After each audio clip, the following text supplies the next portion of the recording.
Each year, I always buy something new because I was instantly sold from their product release features. For the majority, I do end up keeping it, and for some, I return because it just didn't work for me. Looking at you, Ray-Ban Stories and Elgato Stream Deck. For 2022, here's my favorite gadgets that I purchased that I know I'll be using for some time. Utebit C-clamp with tripod head. Let's start small, but this thing is powerful in its versatility. If you're a photographer or cinematographer, clamping things like cameras, lights, batteries to offset weight, basically anything with a quarter-edge thread is a common thing. This clamp makes it easy to do so. I just added another one to my kit. I think I have like 4 now because just how useful they are. Gooseket Toddler Sling. It's a gadget. Having a toddler has for sure kept my hands full, which is why I wholeheartedly recommend this sling over those bulky hip packs that you've probably seen around. I probably should have just gotten black, but this leopard print is still fun. If you're a parent or know someone who has a toddler, you already know a baby boy or girl is going to want to be carried as opposed to sitting in a stroller. While you can get a bicep and forearm workout carrying your kid, this gives you a well-deserved break. Leica Q. I already have the M9, a 2009 full-frame digital rangefinder with 18 megapixels. I also have the SL, a full-frame mirrorless camera with 24 megapixels that was released in 2015. So why a Leica Q now in 2022 that was also released in 2015? Well, the Leica Q has a built-in Summilux 28mm lens as opposed to the M and SL line, which are interchangeable. This means with a Q, you're stuck with one lens, and that actually can be a good thing so long as you're not a sports or wildlife photographer. Then again, you wouldn't be using or looking into Leica if you are one of those photographers. Leicas are known for their film rangefinders and lens. In addition to their film pedigree, their digital bodies have become known to the photography community for their design, build quality, overall unique shooting experience, and price. Leicas are truly sought after. It's basically walking into a room with a tuxedo when everyone else is wearing a suit, which there's pros and cons to that. On the side note, they do retain their value, and it's also the only way that I purchased them, used. Using a Leica and the Q specifically has really brought back the focus to shooting. It doesn't have complicated menus, and it's not as advanced and capable as other cameras in terms of autofocus speed or burst rate. The camera and system helps to bring a pure shooting experience, and for some, that may matter.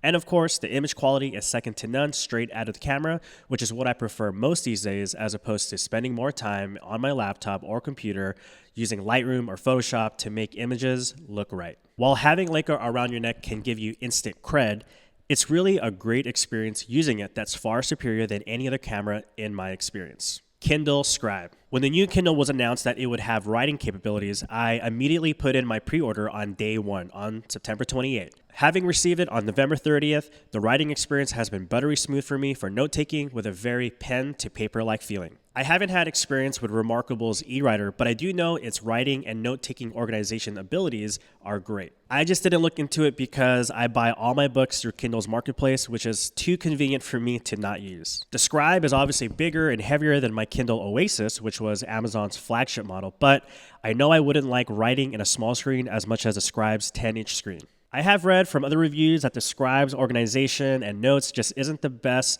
but this is also Gen 1. Plus, maybe there's a software update that will make the overall operating system much better to use in the near future. So if you're an avid reader and always wanted to take notes, you'll want to look into the Scribe, especially if you're already in Amazon's Kindle ecosystem. Apple Mac Studio M1 Max. My last MacBook Pro was in 2016, in which the touch bar was its selling feature. Look at how that went. I typically edit and do work on a desktop, and my 2015 27-inch iMac was my workhorse that I still boot up every now and then as it's connected to my main archival RAID drive. When the Mac Studio was announced, I knew I wanted it and decided that this year I'd get the M1 Max. I only got the base configuration, which is a 10-core CPU with 32 gigs of RAM, and it runs so good. I only do simple edits, so I also know that I'm not pushing it to its max. What I do love about it is its size. I treat it like a laptop by transporting it to the studio here and back at my home by putting it in my backpack. Yes, I have a monitor, keyboard, mouse, and power adapter set up at both places, but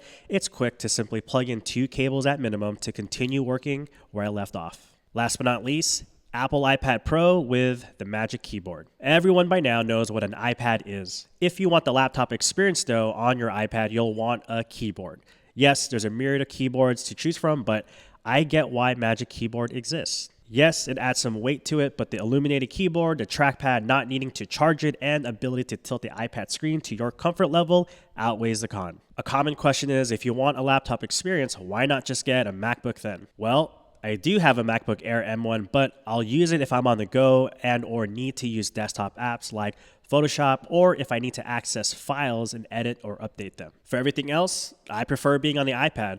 Whether it's watching a YouTube video, browsing the web, I can answer emails and texts. It can all be done through the iPad, which has a better battery life than a laptop. This is also a 3rd gen iPad Pro that I bought with the Magic Keyboard for $400 at Facebook Marketplace. iPad Pro is currently at its 6th generation, and for the tasks I already mentioned that are spent on an iPad, an older gen iPad works perfectly fine. Lastly, this was bought because I wanted to focus on writing using the app I'm developing called Copywriter. If there was a sponsor to this video, it would be Copywriter, which is a distraction-free text editor that allows anyone to focus on writing and rewriting across multiple platforms as needed. I created this because I write for clients and I wanted to make it easier to create one piece of content, but to repost it across multiple platforms. Because every social platform has its character limits, rewriting is essential. Copywriter will make it easy to keep in mind of how long your posts are by giving you a character count in addition to word count and estimated reading time. And yes, this video script was written on Copywriter. Sign up for beta access now at copywriter.com. So this wraps up my list of my favorite gadgets of 2022. In essence, a good gadget is one that saves you time by being efficient so you can spend more time with what matters to you the most. It being the holiday season, I hope you all have a very merry one with your family and friends. Cheers. And happy holiday.